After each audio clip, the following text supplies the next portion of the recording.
Okay. So आपण आज आपल्या जो रेग्युलर आपला जो येस येस थँक्यू, आपला जो रेग्युलर त्या ठिकाणी एक उपक्रम आहे आणि मला वाटतं की जो सर्वाधिक महत्वाचा आहे, सो त्याच्यावरती आपल्याला आज बोलायचं आहे. एकूणच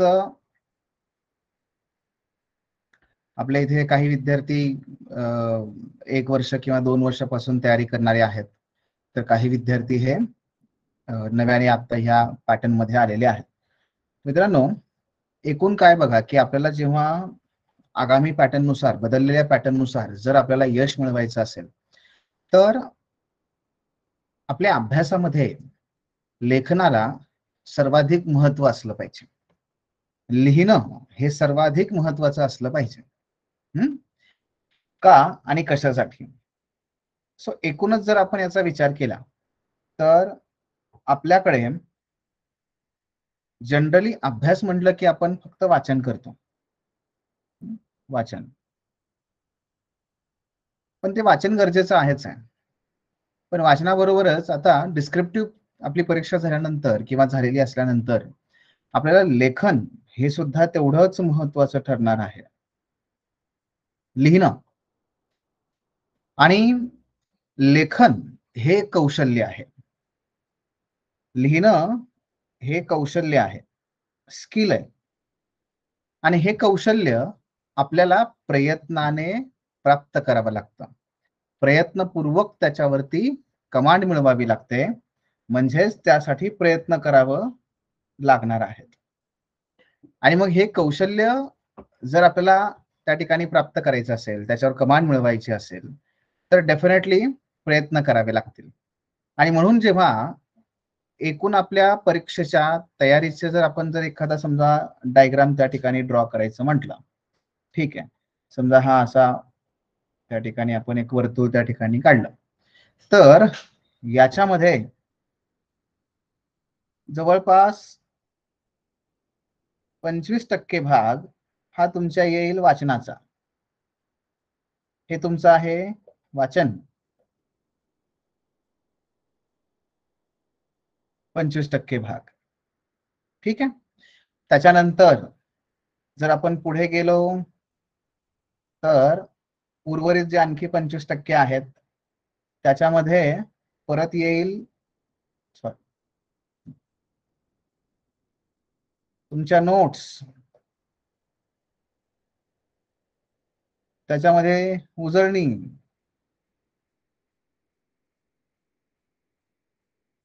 बरं का. सो वाचन आहे 25%, येस डेफिनेटली. त्यानंतर 25% आहे नोट्स आणि उजळणी. मात्र 50% जर भाग काय असेल, ज्याला आपण इथे म्हणूयात की जो खऱ्या अर्थाने आपल्या एकूण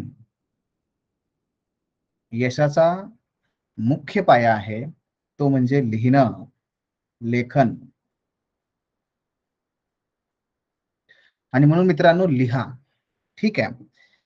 अगदी हे अपेक्षित होतं किंवा इथून पुढे सुद्धा हे अपेक्षितच आहे. आपल्या चॅनलवरती 1000 पेक्षा जास्त विद्यार्थी आहेत, पण लिहिणारे फार कमी आहेत. फार कमी मुलं लिहितात. मधल्या काळामध्ये जेव्हा मी काही विद्यार्थ्यांशी संपर्क केला, काही विद्यार्थ्यांशी मी प्रत्यक्ष बोललो, तेव्हा त्यांच्याकडून असं मला लक्षात आलं की सर अजून आमचं वाचन झालं नाहीये, किंवा आम्हाला अजून आठवतच नाहीये, किंवा कशा प्रकारे लिहू हे समजत नाहीये. मित्रांनो, या सगळ्या बाबींचा जो उपाय आहे तो म्हणजे काय? लिहिणं. मग ह्या सर्वांना मी हेच सांगितलं की हे बघा, तुम्ही असा विचारच करू नका की मला लिहिता येत नाहीये, मला आठवत नाहीये, मला हे जमेल का. हा बिलकुल त्या ठिकाणी विचार करू नका. तुम्ही लिहायला लागा, तुम्ही लिहा, लिहिलं पाहिजे. मग अगदी मी तुम्हाला पहिल्या दिवसापासून सर्वांना सांगितलेलं आहे की तुम्ही पाहून लिहा, उत्तर पाहून लिहा. कारण उत्तर पाहून लिहून सुद्धा आपल्याला योग्य प्रकारे लिहिता येते का, तर ते नाहीये. मी नेहमी विद्यार्थ्यांना सांगत आलोय की उत्तर पाहून लिहिणं आणि उत्तर न पाहता लिहिणं याच्यामध्ये केवळ एकच फरक आहे, ते म्हणजे आपली उजळणी नाहीये किंवा आपलं काही पाठांतर नाहीये. केवळ या एकाच बाबीचा फरक आहे. अन्यथा मित्रांनो, होतं काय की तुम्ही उत्तर पाहून म्हणजे पुस्तक उघडलंय, नोट्स उघडलेले आहेत आणि तरी आपण तो लिहिण्याचा प्रयत्न करतोय, तरी सुद्धा विद्यार्थ्यांना उत्तर लिहिणं जमत नाही. मग अगदी त्यामध्ये काही तांत्रिक मुद्दे आहेत, तर तांत्रिक मुद्दे त्या ठिकाणी आपल्याला जमत नाहीत आणि जोपर्यंत आपण लिहित नाही ना तोपर्यंत आपल्याला हे समजत नाही की आपल्याला नक्की काय जमत नाही. जोपर्यंत आपण लिहित नाही तोपर्यंत आपल्याला हे समजत नाही की नक्की आपण कुठे चुकलोय. आणि जर आपल्याला हे समजलंच नाही की आपल्याला नक्की आपण कुठे चुकतोय किंवा आपण कुठे त्या ठिकाणी चुका करतोय, तर आपण त्या दुरुस्त कशा करणार? आणि जर त्या दुरुस्त्याच नाही झाल्या तर निश्चितपणे पुढे आपल्याला यश नाही मिळणार. आणि म्हणून मित्रांनो, पुन्हा एकदा थोडक्यात सांगायचं झालं तर यशस्वी होणारे विद्यार्थी आणि अयशस्वी ठरणारे विद्यार्थी यांच्यामधला जो फरक आहे तो फरक असा नाहीये की यशस्वी विद्यार्थी प्रचंड हुशार आणि प्रचंड त्या ठिकाणी कुशाग्र बुद्धिमत्तेचे असतात. बिलकुल नाही. तर यशस्वी विद्यार्थी आणि अयशस्वी विद्यार्थी यांच्यामध्ये जो फरक आहे तो म्हणजे चुकांचा. म्हणजे हे की जे यशस्वी विद्यार्थी असतात तेही चुका करतात, पण त्यांच्या चुका करण्याचं प्रमाण हे अयशस्वी विद्यार्थ्यांपेक्षा कमी असतं. अयशस्वी विद्यार्थ्यांकडून अधिक चुका होतात म्हणून त्यांना कमी गुण मिळतात आणि यशस्वी विद्यार्थी जे आहेत ते कमी चुका करतात म्हणून त्यांना अधिक गुण मिळतात. मित्रांनो, मग आपल्याला अयशस्वी राहायचंय का यशस्वी बनायचंय हे आपल्याच हातात आहे. चुका चुका अनेक प्रकारच्या आपण करत असतो. आपल्या तयारी दरम्यान असेल, वाचना दरम्यान असेल, लिहिण्या दरम्यान असेल. मग ह्या सगळ्या ज्या चुका आहेत ह्या चुका शोधल्या पाहिजेत ना. आणि म्हणून लिहा. म्हणजे सुरुवातीला काही बऱ्याच मुलांनी लिहिलेलं आहे. आता जर आपण अलीकडल्या काळाचा विचार केला तर डेफिनेटली प्रमाण कमी होत चाललंय. पण तरी सुद्धा मी तुम्हाला निश्चितपणे सांगेन की लिहिलं पाहिजे. लिहून त्याच्यावरती तुम्हाला जो फीडबॅक मिळेल तर डेफिनेटली तो फीडबॅक तुम्हाला खऱ्या अर्थाने उपयोगाला पडणार आहे. त्यामुळे लिहा. जर त्याच्यामध्ये काही तुमच्या अडचणी असतील की ज्याच्यामुळे तुम्ही उत्तर लिहित नाहीयेत तर ती मला तुमच्याकडून ऐकायची आहेत, तर डेफिनेटली आपण त्याच्यावरती चर्चा करूयात. पण सुरुवातीला आपण काय करूयात की आपण आता जे 25 जुलै रोजी जी प्रश्नपत्रिका तुम्हाला दिली होती ज्याच्यामध्ये इतिहास, भूगोल आणि राज्यशास्त्र किंवा भारतीय राज्यघटना यांच्या संदर्भात तुम्हाला जे तीन प्रश्न त्या ठिकाणी दिले होते तर त्यांच्यावरती आपण चर्चा करूयात. आणि त्या प्रत्येक प्रश्नाची गरज काय आहे, तुमच्याकडून अपेक्षा काय आहे, या बाबी त्या ठिकाणी डिस्कस करूया अतिशय थोडक्यामध्ये, जेणेकरून आपल्याला या प्रत्येक प्रश्नाविषयी काय अपेक्षित होतं हे समजेल. नुकतंच मी त्या ठिकाणी हिस्ट्री आणि पॉलिटी यांच्या जे काही मॉडेल आन्सर्स आहेत ते त्या ठिकाणी अपलोड केलेले आहेत, तर तुम्ही आपलं लेक्चर झाल्यानंतर ते पुन्हा बघू शकता. तसेच भूगोल याचे जे काही मॉडेल आन्सर्स आहेत तेही आपल्या लेक्चर झाल्यानंतर मी त्या ठिकाणी अपलोड करतो. काही विद्यार्थ्यांचे प्रश्न तपासायचे ते तपासलेले होते, पण काही तांत्रिक कारणामुळे ते ओव्हरलॅप झाले, त्यामुळे ते मला पाठवता नाही आले. सो तेही मी तुम्हाला पाठवून देतो. बट आता आपण सुरुवात करूया पाठीमागचा आपला जो काही पेपर आहे त्या पेपर पासून. 25 जुलै रोजी आपण त्या ठिकाणी प्रश्न आपण तुम्हाला दिले होते. त्यातला पहिले प्रश्न आहेत बघा हिस्ट्री बद्दलचे किंवा इतिहासाविषयी. त्यातला पहिला प्रश्न आहे मुघल साम्राज्याच्या ऱ्हासाची कारणे स्पष्ट करा. मुघल साम्राज्याच्या ऱ्हासाची कारणे स्पष्ट करा. मित्रांनो, मी तुम्हाला पाठीमागे सांगितलं होतं की आपण हे का करतोय. कारण एकूणच काय आहे की तुम्हा सर्वांचीच, जरी तुम्ही किती वर्ष अभ्यास करत असला तरी सुद्धा नव्या पॅटर्न नुसार तुम्ही आता सुरुवात केली. आणि म्हणून आपण काय केलं, अतिशय सुरुवातीपासून एक एक एक एक चॅप्टर घेऊन त्याच्यावरती तुम्हाला आपण प्रश्न देतो आहोत. आणि हे प्रश्न तुम्ही लिहावेत आणि त्यातून तुमची तयारी व्हावी हा त्यातला प्रांजळ असा हेतू. मग मुघल साम्राज्य जर तुम्ही यासाठी बघितलं तर आपण ग्रोवर अँड ग्रोवर किंवा ग्रोवर अँड बेल्लेकर यांचा जो पुस्तक आहे तो NCERT आहेत आणि इतर काही पुस्तकं यांचा आपण आधार घेऊन त्या ठिकाणी ही प्रश्न तयार केलेले आहेत. यातले बरेचसे प्रश्न हे पूर्वीच्या प्रश्नपत्रिकामध्ये येऊन गेलेले आहेत. तर त्यातला हा पहिला प्रश्न आहे मुघल साम्राज्याच्या ऱ्हासाची कारणे स्पष्ट करा. आता जर याचा विचार केला तुम्ही तर पहा, या प्रश्नामध्ये दोन मुद्दे आहेत. पहिला मुद्दा म्हणजे मुघल साम्राज्य. मग मुघल साम्राज्य हा यातला एक महत्वाचा मुद्दा. मुघल साम्राज्य त्याच्या ऱ्हासाची, कशाची तर ऱ्हासाची. आणि तिसरा मुद्दा आहे कारणे. आणि चौथं काय आहे, स्पष्ट करा. फक्त डिस्क्राईब करायचे आहेत, डिस्क्राईब करायचे आहेत. बघा आता हा जो प्रश्न आहे त्या प्रश्नाची मी फोड कशी केली, कशाबद्दल विचारलंय आहे, म्हणजेच काय, हा आहे आपला कॉन्टेक्स्ट. कशाबद्दल, कुणाच्या ऱ्हासाची कारणे, मराठ्यांचे आहेत का, नाहीये. ब्रिटिशांचे आहेत का, नाहीये. मुघलांचे आहेत. म्हणजे कालखंड किंवा जो काळ किंवा त्याला म्हणूयात आपण संदर्भ, तो कोणता आहे हे आपल्याला पहिलं समजलं पाहिजे, कॉन्टेक्स्ट. नंतर काय विचारलंय, व्हॉट, व्हॉट काय, ऱ्हास, ऱ्हासाबद्दल. कशाबद्दल, ऱ्हासाबद्दल. आता इथे आपण दोन मुद्दे, आणि जे महत्वाचं ऑब्जेक्टिव्ह आहे या प्रश्नामध्ये, जे महत्वाचं ऑब्जेक्टिव्ह आहे ते म्हणजे कारणे. आणि शेवटचं काय, डायरेक्शन. ही आहे डायरेक्शन, कीवर्ड, की स्पष्ट करा, ऱ्हासाची कारणे स्पष्ट करा. आता जेव्हा आपल्याला प्रश्न आहे, मी तुम्हाला पाठीमागे सांगितलं की आपण आपल्या प्रश्नांचा अधिक वेळ देऊन विचार केला पाहिजे, की नक्की काय विचारले, म्हणजे ते आपल्याला समजायला सोपं जातं. हा प्रश्न खरं तर फार अवघड नाहीये. मुघल साम्राज्याच्या ऱ्हासाची कारणे स्पष्ट करा. मग याच्यामध्ये आपला मेन फोकस जो असला पाहिजे तो दुसरं तिसरं कोणी नाही, फक्त मुघल. मुघल साम्राज्य का लयाला गेलं. दुसरं फक्त कारण विचारले, त्याचे परिणाम, ते कसं होतं, बिलकुल नाही. आणि जेव्हा कारणे विचारलेली आहेत तेव्हा ती कशी असली पाहिजेत, मुद्देसूद.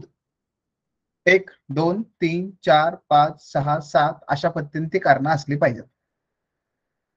आणि स्पष्ट करा म्हटलंय.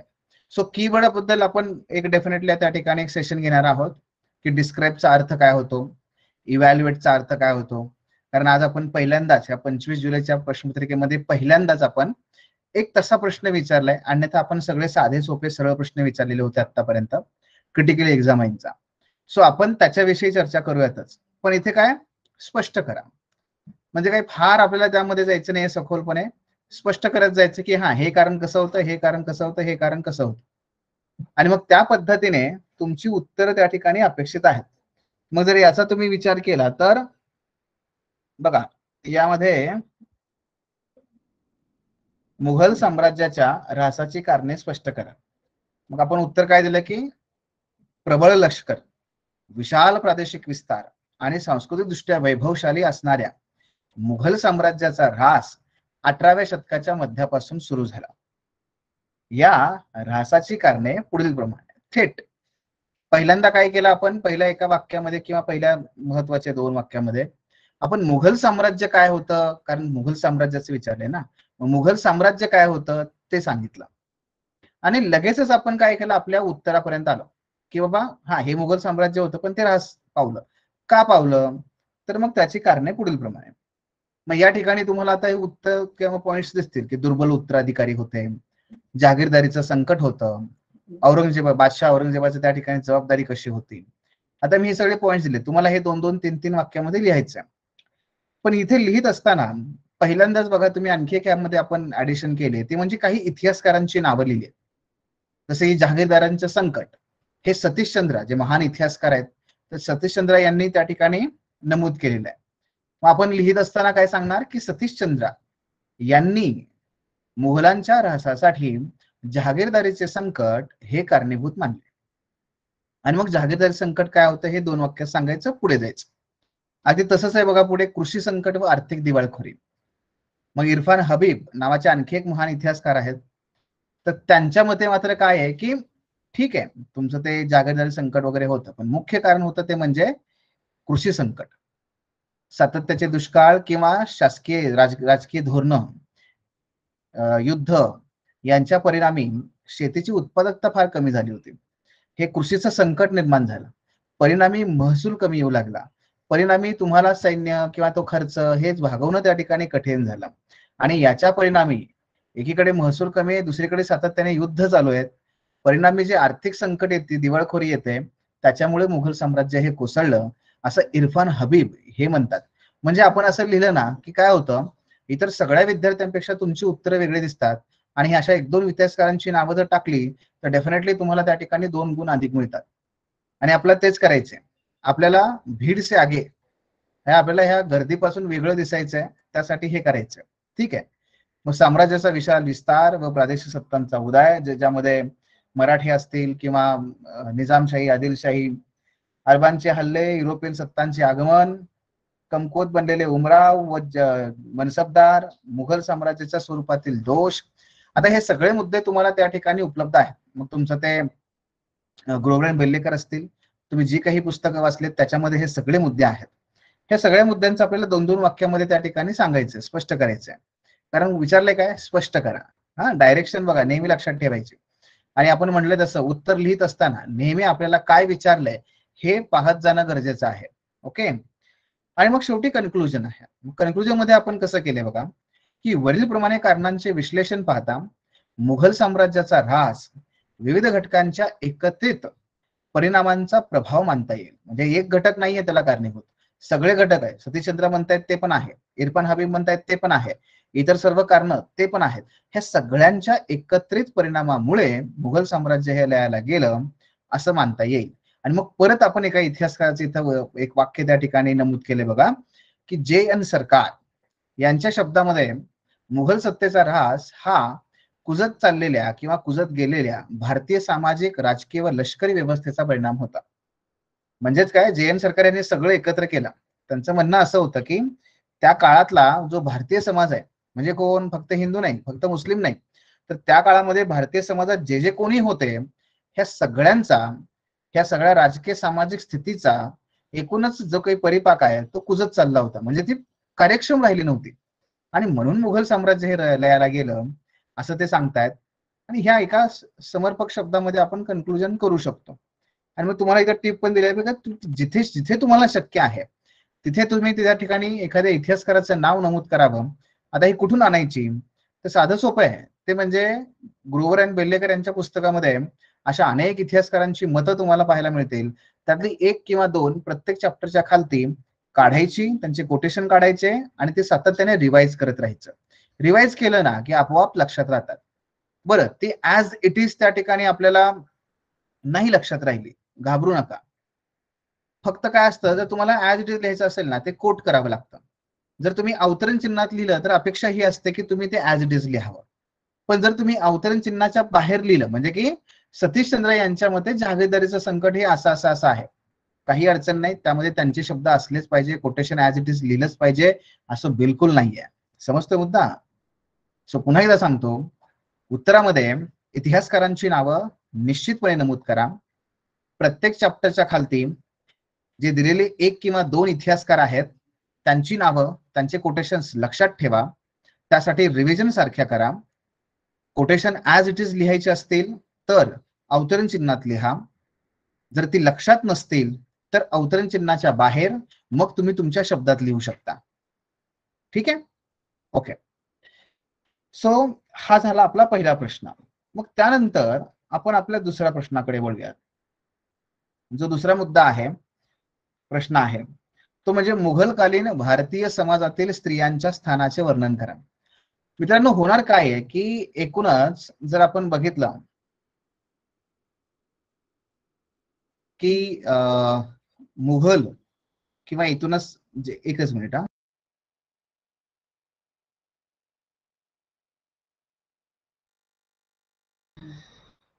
मुघलकालीन भारतीय समाजातील स्त्रियांच्या स्थानाचे वर्णन करा. आता काय होणार आहे बघा, इथून लक्षात घेऊयात आपण की आपल्याला जास्तीत जास्त जो आपला फोकस असणार आहे ना, तो फोकस हा सामाजिक, प्रशासकीय, आर्थिक इतिहासावरती जास्त असणार आहे. आयोग तुम्हाला फार कमी प्रश्न हे राजकीय विचारेल, हे लक्षात घ्या. त्यामुळे राजकीय इतिहासावरती फार कमी महत्व द्यायचंय. एक काम करायचं. दुसरा मुद्दा, मग इथे आपण काय विचारलंय बघा की स्त्रियांचं स्थान. मग पुन्हा एकदा बघा, मुघलकालीन कॉन्टेक्स्ट कसा आहे बघा. कॉन्टेक्स्ट पुन्हा मुघलकालीन हा कॉन्टेक्स्ट आहे, म्हणजे कालखंड, कॉन्टेक्स्ट, संदर्भ कोणता आहे, मुघलांचा संदर्भ. दुसरा, भारतीय समाजातील स्त्रियांच्या, कुणाबद्दल, तर स्त्रियांबद्दल. What about, स्त्रियांबद्दल. त्याबद्दल नंतर काय विचारलंय की त्यांचं स्थान, स्त्रियांचं स्थान, आणि त्याचं काय करायचंय पुन्हा इथं फक्त वर्णन करायचं आहे. मग हे वर्णन करायचं आहे म्हणजे याच्यामध्ये पण काय फार सखोल क्रिटिकली अनालाइज वगैरे इव्हॅल्युएट वगैरे काही प्रकार नाहीये. हे असं स्थान त्या काळात होतं एवढं सांगायचं आहे. मग स्त्रियांच्या स्थानाचं आता इथे जर काही मुद्दे आपण लक्षात घेतले तर काही बऱ्याच कमी विद्यार्थ्यांनी याचं उत्तर लिहिलंय, पण एक दोघांनी जे लिहिलंय ते चांगलं लिहिलंय. भारतीय समाजातील स्त्रियांच्या, बघा इथे लक्षात घ्या, भारतीय समाजातील स्त्रियांच्या असं विचारलं नाही, भारतीय समाजातील मुस्लिम स्त्रियांच्या, भारतीय समाजातील हिंदू स्त्रियांच्या असं विचारलेलं नाहीये, किंवा त्यांनी असं विचारलेलं नाहीये की उच्च वर्गीय स्त्रियांचा किंवा कनिष्ठ वर्गीय स्त्रियांचा, असं कुठे नाहीये, जनरल क्वेश्चन आहे. मग ते लिहित असताना मात्र अपेक्षा काय तुमच्याकडून की सर्व स्त्रियांबद्दल तुम्ही त्यामध्ये लिहिलं पाहिजे.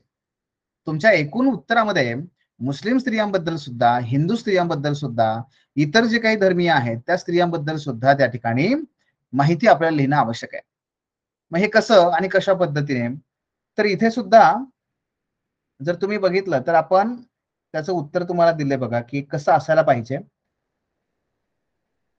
आपण उत्तराची सुरुवात कशी केली आहे, कोणत्याही कालखंडातील महिलांची स्थिती त्या समाजाच्या सामूहिक विचार, कृती व भावनांचे द्योतक इंडिकेटर असते. म्हणजे तो समाज कसा आहे, त्या समाजाचा विचार, समाजाची एकूण कृती ही काय आहे, कशी आहे, तो समाज ओळखून घ्यायचा असेल ना तर तिथल्या महिलांची स्थिती आपण पाहावी असं म्हटलं जातं. आपण काय केलं की स्त्रियांचं स्थान हे आपण इथे त्याची व्याख्या केली की हे का महत्वाचं आहे, हे बघणं का गरजेचं आहे.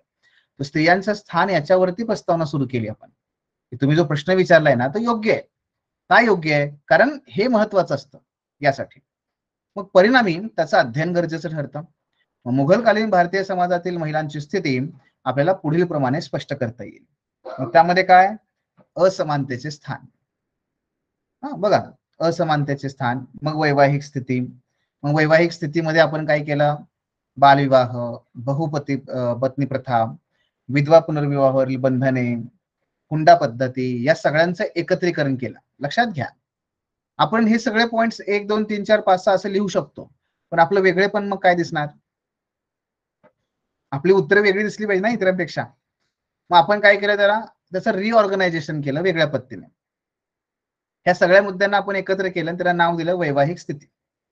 मग त्यामध्ये आपण काय केलं की हे बालविवाह होते, हुंडा पद्धती होती, विधवा पुनर्विवाहावरती बंधनं होती, अगदी पेशव्यांच्या काळामध्ये त्यावरती कर लावला जायचा, असं हे सगळे मुद्दे आपण त्यामध्ये लिहिले. मग त्यानंतर सतीप्रथेचे अस्तित्व, मग हे तुम्ही अगदी सामाजिक बंधनामध्ये लिहू शकता, पडदा पद्धती आणि सतीप्रथा हे एका हेडिंग खाली पण आणू शकता, काही अडचण नाही. फक्त वेगळं का केलं त्याला, कारण सतीप्रथा एक फार महत्वाची घटना आहे. मग त्या काळात होती का, तर होती, हे दाखवण्यासाठी म्हणून ते आपण सेपरेट लिहिलं. मग शैक्षणिक स्थिती, मग आर्थिक स्थिती, मग राजकीय स्थिती, अशा ह्या सगळ्या बाबी आपण त्याच्यामध्ये लिहिणं आवश्यक आहे.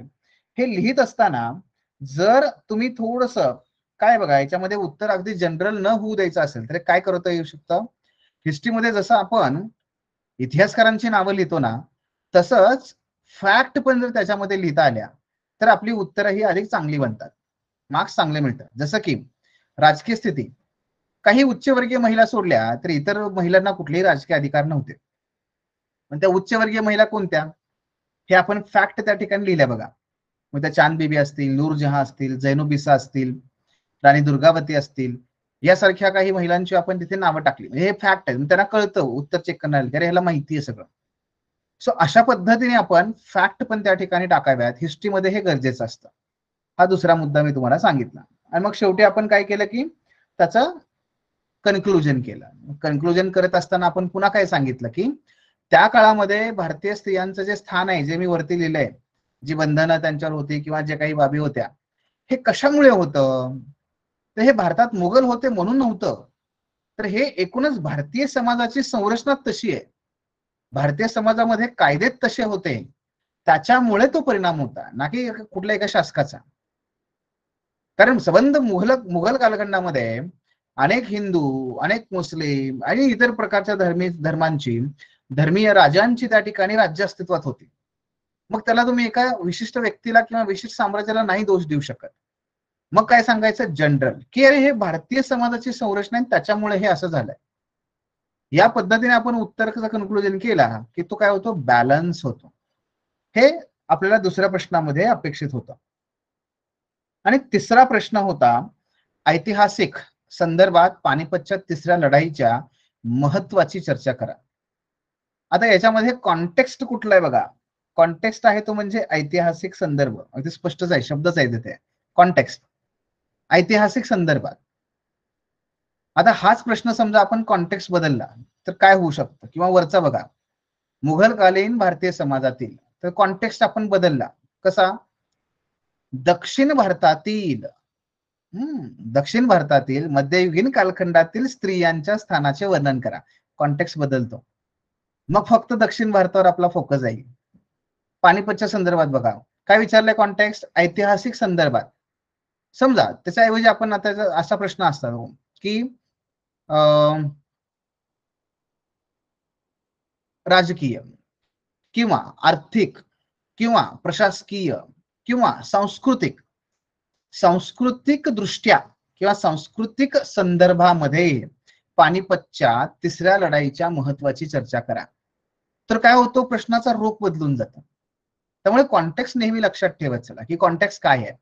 जर सांस्कृतिक विचारलं तर मग काय होईल की इथून मराठे तिथे गेले, तब्बल 1 वर्ष 1.5 वर्ष त्या ठिकाणी राहिले, लढाया करतायत. मधल्या काळामध्ये सांस्कृतिक देवाणघेवाण होते. मधल्या काळामध्ये हे मराठा समुदाय किंवा मराठातील लोक हे जेव्हा अनेक प्रकारचं तीर्थाटन करण्यासाठी इतर लोकांना पण घेऊन गेले, परिणामी धार्मिक मूल्यांची जी काही एकमेकांशी देवाणघेवाण होते, परिणामी उत्तर भारतामध्ये मराठीचा प्रसार आहे, वारकरी संप्रदायाचा प्रसार आहे, हे लक्षात घ्या. हा काय तो सांस्कृतिक परिणाम आहे. पण आपल्याला ते विचारलंय का, नाही. आपल्या ऐतिहासिक संदर्भात, हिस्टॉरिकल म्हणजे कालखंडामध्ये. मग कुठला कालखंड, तर तुम्हाला ते लगेच कळलं पाहिजे की अरे पानिपतचं युद्ध हे फार महत्वाचं आहे. कोणत्या दृष्टिकोनातून, कारण तिथेच भारताचा मध्ययुगीन कालखंड हा संपायला सुरुवात होते आणि आधुनिक कालखंडाची सुरुवात व्हायला लागते.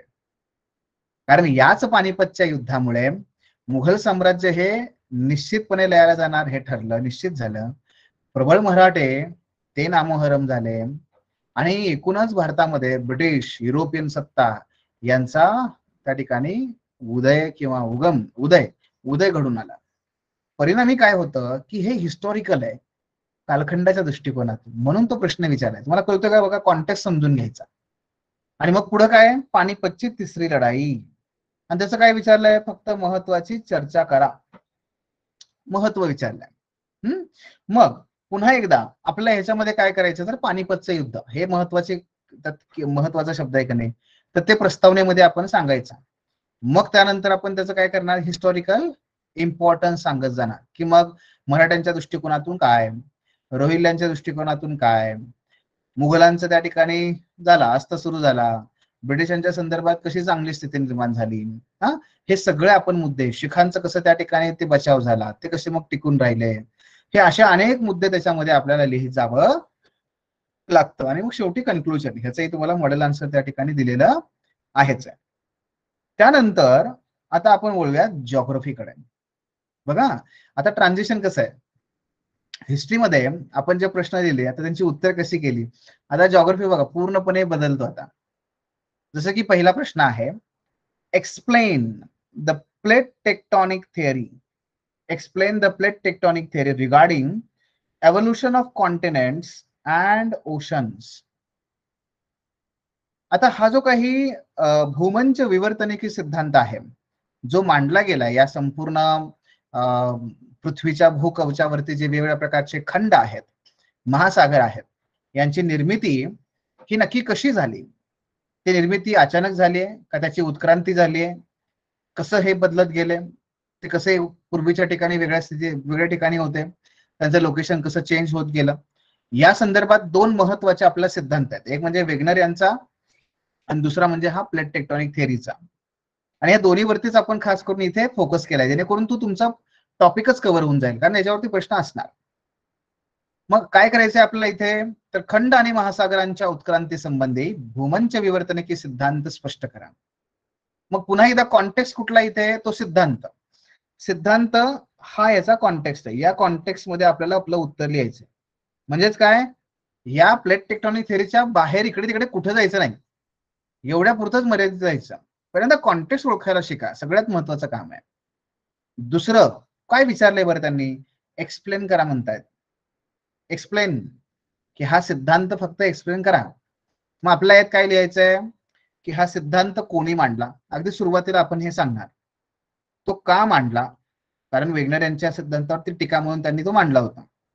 मग तो का मांडला, आणि त्यानंतर मग खालती त्याची वैशिष्ट्ये लिहित जाणार आपण, 1 2 3 4. पहिलं वैशिष्ट्य काय असेल किंवा सिद्धांत काय असेल, की हे जे खंड महासागर यांची जी काही हालचाल होते किंवा यांचं जे डिसलोकेशन होतं, हे कशामुळे होतं, त्या पाठीमागची कारणं कोणती आहेत, ती ऊर्जा कोणती आहे, कशामुळे हे होतं. दुसरं, हे कशा प्रकारे घडलं.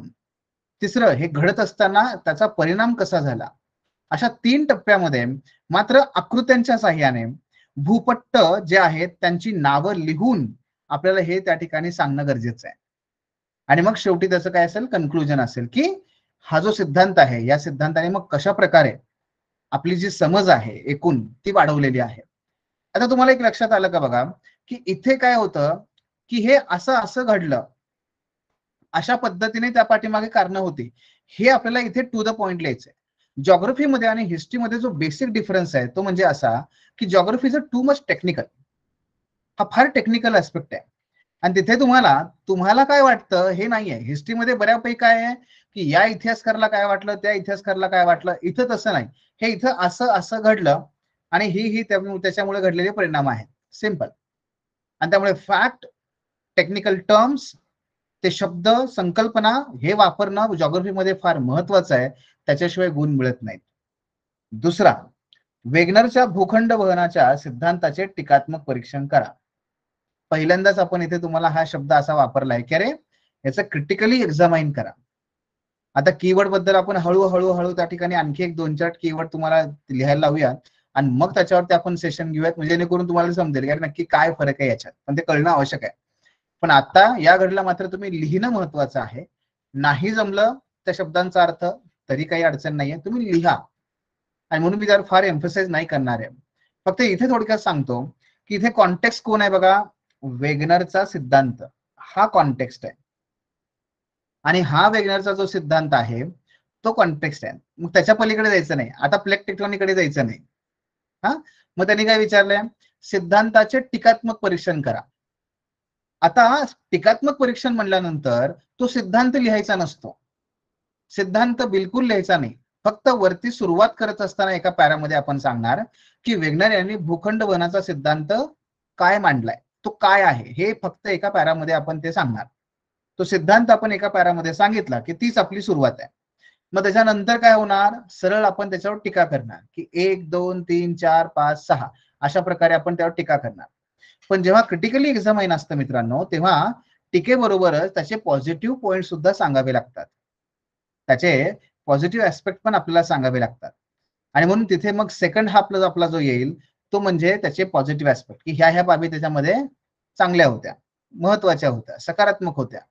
आणि मग शेवटी आपलं कन्क्लुजन येईल. सो दोन्ही बाजू त्या ठिकाणी येतील. एक क्रिटिक पण येईल आणि दुसरं म्हणजे त्याच्या सकारात्मक बाबी पण येतील आणि त्याच्यातून आपण आपलं उत्तर लिहित जायचं आहे. पण जे टीका कोणी केलेल्या आहेत, ज्या काही तज्ञांनी केलेल्या आहेत, ज्या आहेत त्याच, त्याच्यापेक्षा पुढे आपल्याला जायचं नाहीये. एखाद दुसरे आपण आपल्या मतांच्या ठिकाणी मांडू शकतो, पण ते सुद्धा अतिशय वैध असले पाहिजे. आपल्याला जे वाटतंय ते सुद्धा अतिशय टेक्निकल शब्दामध्ये मांडता आलं पाहिजे. आणि तिसरा प्रश्न आहे, की वेगनर यांचा जो सिद्धांत आहे तो आणि प्लेट टेक्टॉनिक थेअरी, त्या दोघांची काय करायची, तुलना करायची. आता इथे लक्षात घ्या, तुलना करायची म्हणल्यानंतर काय होतं, तुलना करा म्हणजे फक्त डिफरन्स सांगा असं नाही. 3 प्रकारचे शब्द असतात बरं का, 3. एक म्हणजे कम्पेअर. कम्पेअर म्हटलं ना, की त्याच्यामध्ये तुम्हाला दोन्ही करायचं असतं. त्यामध्ये तुम्हाला डिफरन्सेस पण सांगायचे असतात, म्हणजे याच्यामध्ये काय वेगळेपण काय, दोघांमध्ये भिन्नता काय आहे, आणि त्याच्यामध्ये तुम्हाला सिमिलॅरिटी पण लिहायची असतात. सिमिलॅरिटी हे पण तुम्हाला लिहायचं असतं. म्हणजे कम्पेअर मध्ये दोन्ही गोष्टी येतात ना. कम्पेअर केल्यानंतर आपल्याला जाणवतं, हा हे दोन्ही सारखं आहे आणि हे दोन्ही वेगवेगळं आहे. हे अशा पद्धतीने. म्हणून उत्तरामध्ये दोन्ही गोष्टी गरजेच्या होत्या. आता पुढचा मुद्दा, जर तुम्हाला फक्त असं विचारलं की कॉन्ट्रास्ट असं जर विचारलं तर मात्र फक्त डिफरन्सेस लिहा. हा, लक्षात घ्या. कॉन्ट्रास्ट असं जर विचारलं तर फक्त डिफरन्सेस लिहा. आणि जर तुम्हाला असं विचारलं स्पेसिफिकली नमूद करून की सिमिलॅरिटी, तर मग तर आपण सिमिलॅरिटीज लिहिणार. मग तुम्हाला 3 प्रश्न विचारले जाऊ शकतात. 1 कंपेअर, 2 कॉन्ट्रास्ट आणि 3 सिमिलॅरिटीज. अशा वेगवेगळ्या प्रकारे ह्या प्रश्नांचा त्या ठिकाणी आपल्याला विचार करावा लागतो. ठीक आहे. आता हे जे डिफरन्सेस असतात ते नेहमी मित्रांनो टेबलमध्ये लिहायचं. सोपं पडतं, अतिशय सोपं. डिफरन्सेस हे नेहमी टेबलमध्ये लिहायचे, टेबलच्या स्वरूपातच लिहायचे.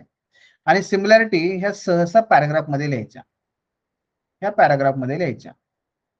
ठीक आहे. काय होतं, उत्तर तपासणाऱ्याला सोपं जातं आणि त्याचं काम सोपं केलं ना की आपल्याला चांगले गुण मिळतात. त्यामुळे नेहमी लक्षात ठेवा की आपल्याला हे काय करायचंय, डिफरन्सेस टेबल फॉर्म मध्ये आणि सिमिलॅरिटी ह्या नेहमी पॅराग्राफ फॉर्म मध्ये लिहायच्या. सिमिलॅरिटी जनरली टेबल फॉर्म मध्ये येत नाहीत. ओके. हा, पण तसं करता येऊ शकेल का, तर हो, करता येऊ शकतं, काही नाही अडचण त्यामध्ये. आता पुढच्या मुद्द्याकडे जाऊया आपण, ते म्हणजे पॉलिटीच्या प्रश्नांकडे. पॉलिटीमध्ये आपण यावेळेस परत एकदा आपले जे सुरुवातीचे चॅप्टर आहेत आपण तेच बघितलेले आहेत. मग यामध्ये पहिला आहे उद्देश पत्रिका ही संविधानाचा भाग आहे का नाही याची चर्चा करा. आणि मग बऱ्याच जणांनी लिहिण्याचा प्रयत्न केलाय, अतिशय चांगला प्रयत्न आहे. मग लक्ष्मीकांत मध्ये त्यांनी दिलेले 3 मुद्देच आहेत. ते बेरोबारी युनियन असेल, केशवानंद भारतीचा खटला असेल, किंवा ती LICच्या संदर्भातला खटला असेल. आणि त्याच्या आधारावरती आपण आपलं उत्तर लिहून कन्क्लुजन द्यायचे की मान्य सर्वोच्च न्यायालयाने कसं वेगवेगळी मतं त्या ठिकाणी मांडलेली आहेत. पण शेवटी कन्क्लुजन देताना मात्र आपल्याला कन्फर्म त्या ठिकाणी उत्तर द्यायचं आहे. ते उत्तर काय असेल आपलं, तर yes, it is a part of our constitution. उद्देश पत्रिका, सरनामा, प्रियम्बल हे आमच्या राज्यघटनेचं काय आहे, अविभाज्य अंग आहे, हे आपण शेवटी कन्क्लुजन द्यायचं. जर तुम्ही आता पाठीमागे भारतीय राज्यघटनेच्या निर्मितीवरती जी एक युट्यूबला पण ती सिरीज आहे बघा, ते जर व्हिडिओज तुम्ही पाहिले असतील तर त्यामध्ये वेगवेगळ्या प्रकारच्या चर्चा ह्या सातत्याने झालेल्या आहेत. आणि तुम्हाला हे माहिती आहे की अगोदर सगळी राज्यघटना लिहून काढली आणि नंतर मग सरनामा त्याला जोडलेला आहे, नंतर मग त्याला उद्देश पत्रिका जोडलेली आहे की नाही. त्यावेळेस संविधान सभेमध्ये सुद्धा हा मुद्दा चर्चेला आला होता की अरे आपण सगळ्यात शेवटी हे जोडतोय, पण हे का जोडतोय, आणि दुसरं म्हणजे मग हा आपल्या संविधानाचा भाग आहे का नाही. त्याचं उत्तर असं होतं त्यांनी दिलेलं की आपण हे शेवटी का जोडलं, कारण ती प्रस्तावना आहे आणि प्रस्तावना ही पुढच्या मेन बॉडीपेक्षा वेगळी दिसू नये म्हणून आपण अगोदर बॉडी लिहिली आहे, त्यानंतर मग त्याचा काय केला, मुखवटा तयार केलाय, तो म्हणजे प्रस्तावना, की जे एकमेकांशी सुसंगत असतील. आणि दुसरं त्यांनी ठराव मांडून हे सांगितलं की हो, जरीही शेवटी लिहिली असली तरी सुद्धा तो आपल्या भारतीय राज्यघटनेचा भागच आहे. मग ही जी घटना आहे याने तुम्ही कन्क्लुजन करू शकता, तुमचं निष्कर्ष त्या ठिकाणी लिहू शकता की जरी मान्य सर्वोच्च न्यायालयाने पाठीमागील कालखंडामध्ये विविध प्रकारची मतं मांडलेली असली तरी सुद्धा संविधान सभेमध्ये संविधान निर्मात्यांनी भारतीय राज्यघटनेचा उद्देश पत्रिका ही अविभाज्य भाग आहे असा ठराव मंजूर केलेला होता. परिणामी ती या भारतीय संविधानाचा अविभाज्य भाग आहे. अशा पद्धतीने आपण कन्क्लुजन केलं की आपलं उत्तर इतरांपेक्षा वेगळं होणार आणि कुठेही आपण गप्पा मारत नाहीये, आपण सगळीकडे टू द पॉइंट बोलतोय, अतिशय फॅक्ट बोलतोय आणि त्या गोष्टी सगळ्या आल्या की आपल्याला उत्तरांमध्ये चांगल्या प्रकारे इम्प्रेशन दाखवता येतं. हा झाला पहिला. दुसरा, नागरिकत्व संकल्पनेचा अर्थ स्पष्ट करा आणि भारतीय नागरिकत्व कायदा 1955चा त्यातील सुधारणांसह वैशिष्ट्यांची चर्चा करा. आता याच्यामध्ये बघा 2 मुद्दे येतात. ठीक आहे, 2 कॉन्टेक्स्ट आहेत. पहिला म्हणजे नागरिकत्व ह्या संकल्पना त्याचा अर्थ आपल्याला स्पष्ट करायचा आहे. आणि दुसरा कॉन्टेक्स्ट आहे भारतीय नागरिकत्व कायदा 1955, पण तो नुसता तेवढा एकच कायदा नाही तर त्याच्या सुधारणा पण. मग तुम्हाला कॉन्टेक्स्ट लक्षात आला असेल की तो म्हणजे की आत्ताचा जो CAA जो वाद आहे तिथपर्यंत तुम्हाला यामध्ये काही बाबी लिहिणं आवश्यक आहे. मग यामध्ये सुद्धा जर तुम्ही बघितलं तर मग भारतीय नागरिकत्वाचा कायदा जो आहे, बघा इथं तुम्हाला मी दाखवतो याचं उत्तर. नागरिकत्व संकल्पनेचा अर्थ स्पष्ट करा. मग पहिल्यांदा आपल्याला काय करायचंय, नागरिकत्व संकल्पना सांगायची. मग यामध्ये तुम्ही लक्ष्मीकांत तर वाचलेलंच आहे, पण जसं की लक्ष्मीकांत यांच्या पुस्तकामध्ये बऱ्याच गोष्टी ह्या स्ट्रेट आहेत, संकल्पना तेवढ्या डीप नाही आहेत. मग अशा वेळेस काय होतं, आपल्याला एनसीईआरटी कामाला येते. मग एनसीईआरटी मध्ये नागरिकत्वाची संकल्पना छान दिलेली आहे. मग त्याच्यामध्ये तुम्हाला हे समजू शकते, अरे हा मग हा कॉन्टेंट मला, म्हणून काय आहे, लक्ष्मीकांत यांच्यासोबत तुम्ही एनसीईआरटी वाचली तरी उपयोगाची आहे, तुम्ही वाचलीच पाहिजे. मग नागरिकत्व ही संकल्पना आधुनिक गणराज्यांच्या उदयासमवेत उगम पावलेली आहे. जेव्हा नागरिकत्व ही संकल्पना जर आपण थोडंसं मध्ययुगीन कालखंडाच्या अगोदर बघितलं तर आपल्याला ती फारशी सापडत नाही. आणि तीही युरोपचा विचार केला, कारण तिथे ग्रीसची जी गणराज्य आहेत त्यांच्या संदर्भात नागरिकत्वाची संकल्पना पहिल्यांदा आली, नाही का. तर ते आपल्याला इथे नमूद करायचंय की बघा, ही आधुनिक स्वरूपाची संकल्पना आहे. आणि अगदी सुरुवातीला ही संकल्पना जी होती ती नैतिक आहे, ती सांस्कृतिक आहे, त्याला एक सांस्कृतिक महत्व होतं. त्याच्यामध्ये कनिष्ठता, श्रेष्ठता यासारखे भेदभाव होते. पण या नैतिक आणि सांस्कृतिक स्वरूपाची जरी ती संकल्पना असली तरी ती मूलतः राजकीय आहे, हे आपल्याला ठासून सांगायचं आहे. मग आपण ती संकल्पना त्या ठिकाणी स्पष्ट करणार. मग आता मित्रांनो, मला फक्त तुम्हाला सांगायचंय काय, की मी जे हे लिहिलंय ना, याच्यामुळे तुम्ही न्यूनगंड मनात निर्माण नाही करायचं. लक्षात घ्या, हे माझं जबाबदारी आहे की तुम्हाला मी जे सांगेन ते मी सर्वोत्तम सांगण्याचा प्रयत्न करेन, जेणेकरून तुम्हाला याचा उपयोग तुमच्या थेट उत्तरामध्ये होऊ शकतो. पण जर बरीच मुलं जर असा विचार करायला लागली की अरे हे असलं लिहायचं असतं आणि आपल्याला जमत नाहीये, तर हे चुकीचं आहे. लक्षात घ्या, मी हे तुम्हाला का देतोय, कारण जर मी त्या ठिकाणी जास्तीत जास्त महत्वाचे मुद्दे किंवा तुम्ही जे वाचता त्याच्यापेक्षा थोडंसं आणखी वरती जाऊन वेगळेपणाने जर तुम्हाला मी त्या ठिकाणी कॉन्टेंट दिला तर त्याचा फायदा होणार आहे ना तुम्हाला. तुम्ही ऍज इट इज त्या पद्धतीने ती लिहू शकता. म्हणून माझा प्रयत्न आहे की तुम्हाला तेवढं चांगलं कसं देता येईल. पण याचा अर्थ कुठेही असा नाहीये की अरे आता आपल्याला हे जमेल का, आता जमणारच आहे ना. त्यासाठी अभ्यास आपण करतोय, आता सुरुवात केली आपण, मग हळूहळू या गोष्टी आपल्याला जमणारच आहेत. ओके, त्यामुळे आता याच्यामध्ये मी ही संकल्पना जी आहे ती स्पष्ट करून दिलेली आहे. तुमच्या टेलिग्राम चॅनलवरती मी ती अपलोड पण केली आहे, तर तुम्ही त्या पद्धतीने ते वाचू शकता. मग एकदा संकल्पना स्पष्ट केली की आपला सेकंड हाफ सुरू होतो. भारतीय नागरिकत्व कायदा 1955च्या महत्वाच्या वैशिष्ट्यांची चर्चा. आणि मग त्याच्यामध्ये आपण ती वैशिष्ट्ये पाहणार कुठले कुठले आहेत, की जसं की फार टेक्निकल आहे ते.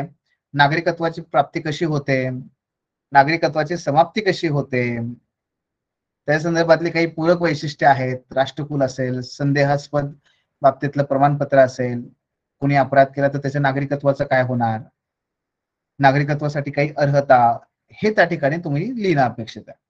आणि शेवटी दुरुस्त्या. आता ह्या वेगवेगळ्या प्रकारच्या दुरुस्त्या आहेत, यातल्या काही महत्वाच्या दुरुस्त्या लिहिल्या ना तरी चालण्यासारख्या. पण जर आपण ह्या दुरुस्त्या अशा पद्धतीने मेन्शन केल्या, अशा प्रकारे मेन्शन करायचे की ह्या वेगळ्या प्रकारे दुरुस्त्या झाल्या, पण त्यातल्या काही महत्वाच्या दुरुस्त्या मी तुम्हाला सांगतो, म्हणजे खाली आपण लिहू शकतो.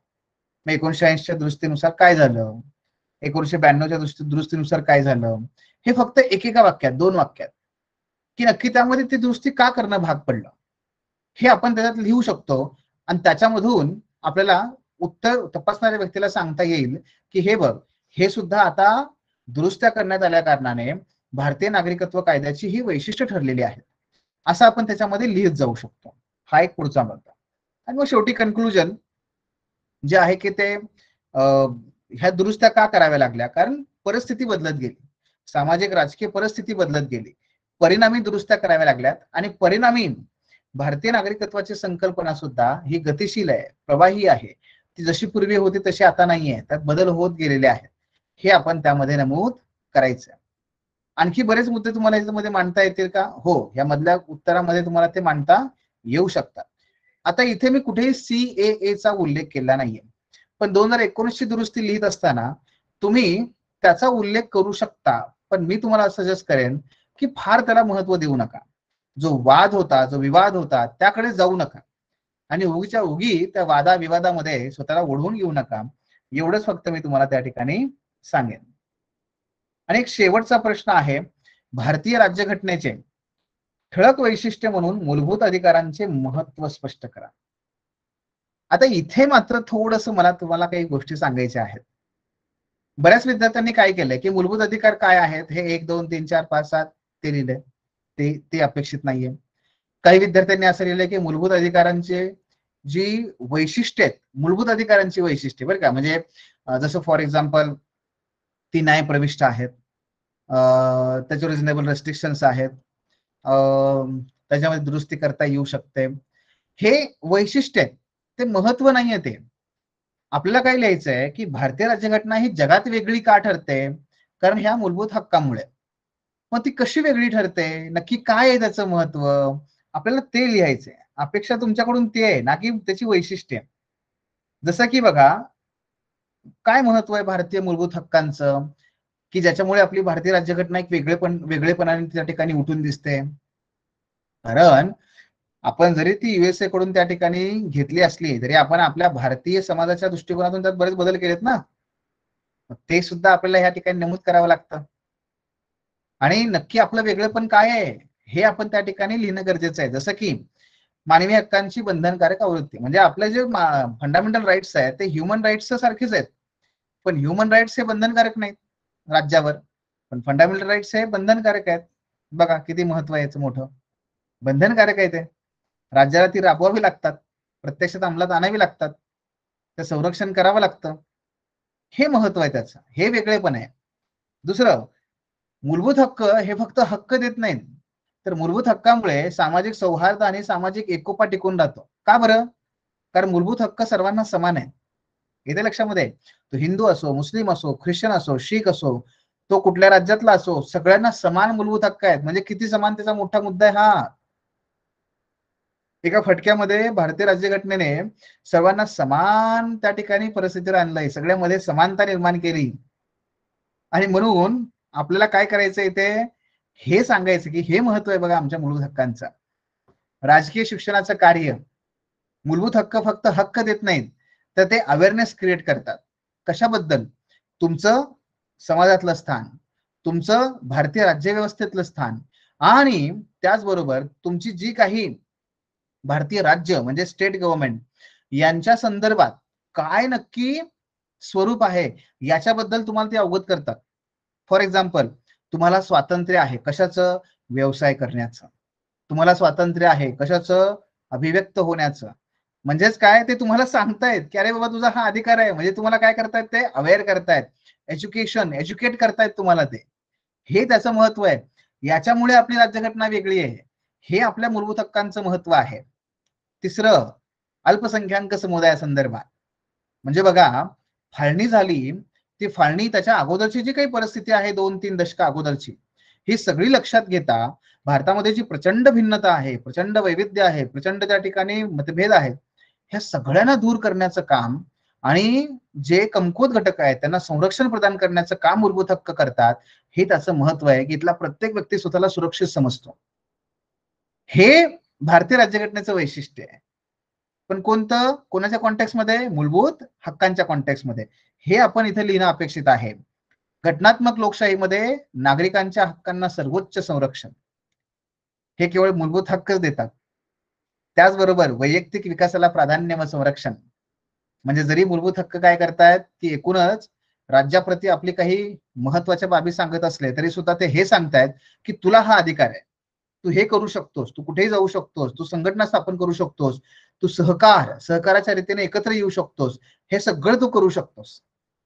आणि म्हणून वैयक्तिक विकासाला सर्वोच्च प्राधान्य देणारी आपली भारतीय राज्यघटना आहे. हे आपण कुणाच्या आधारावर म्हणू शकतो? मूलभूत हक्कांच्या.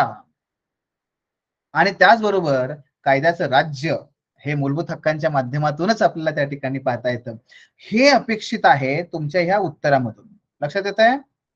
आणि म्हणून बघा, प्रश्न समजून घेणं हे तेवढंच गरजेचं आहे. हे लिहिणं आणि मग शेवटी आपण त्याचं कन्क्लुजन केलेलं आहे वगैरे वगैरे, ते मुद्दे वेगळे. पण मला सांगायचं काय की अशा पद्धतीने आपण याचा विचार केला पाहिजे आणि त्याच्यावरती उत्तर लिहिली पाहिजेत, तेव्हा जास्तीत जास्त आपल्याला त्या ठिकाणी गुण मिळू शकतात. शेवटी एवढंच सांगेन की लिहा, प्रयत्न करा. ठीक आहे, मी तुम्हाला पुन्हा सांगतोय, उत्तर बघून लिहा. आणि तुम्हाला मी सांगितलं आपण की आपली भूमिका काय आहे ह्या पाठीमागे. आपण 3 विषयाची हिस्ट्री, जॉग्राफी, पॉलिटी अशी वेगवेगळे उत्तर प्रश्न तुम्हाला का देतोय, तर तुमचा जो विषय चालू आहे तुम्ही त्यातला हा विषय घ्यावा आणि त्याच्यावर उत्तर लिहावे. तुमचा हातातला विषय सोडून दुसरंच काहीतरी प्रश्न विचारलाय आणि तुम्ही त्याचं लिहिताय, असं बिलकुल करायचं नाहीये. तुमचा जो विषय सुरू आहे त्याची उत्तरं लिहा, उत्तर तपासून दिली जातील, त्यावर फीडबॅक घ्या. पण एक मात्र आहे, कंटाळा करू नका. दुसरं आहे, घाबरू नका. तिसरं आहे ते म्हणजे लिहायला लागा. ठीक आहे, चालढकल करू नका. सो मगाशी म्हटल्याप्रमाणे भूगोलाचे जे काही मॉडेल आन्सर आहेत ते मी तुम्हाला देतोच. दुसरं म्हणजे जे काही इतर विद्यार्थ्यांची अगोदरचे तपासलेली उत्तर आहेत ती पण मी अपलोड करतो आपल्या सेशन नंतर. कुणाला काही प्रश्न असतील तर तुम्ही नक्की विचारू शकता किंवा चॅटबॉक्स मध्ये टाकू शकता.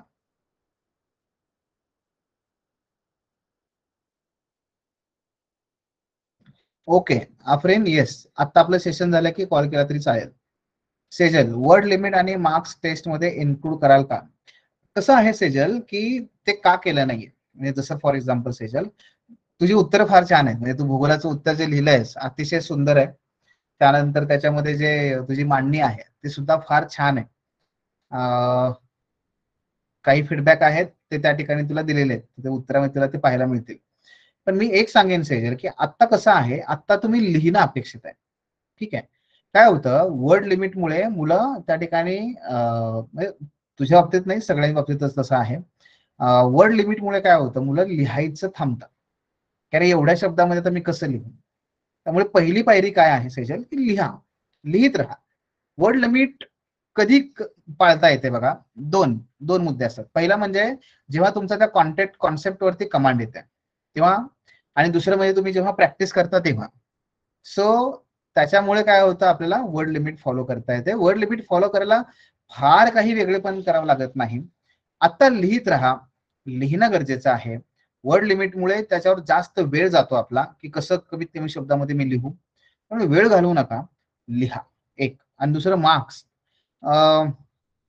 मार्क्स निश्चित देता येतील, बट मी हे सांगेन तुम्हाला की जे मार्क्स आहेत त्याच्यावरती आत्ता आपण नको लक्ष द्यायला, नाही का.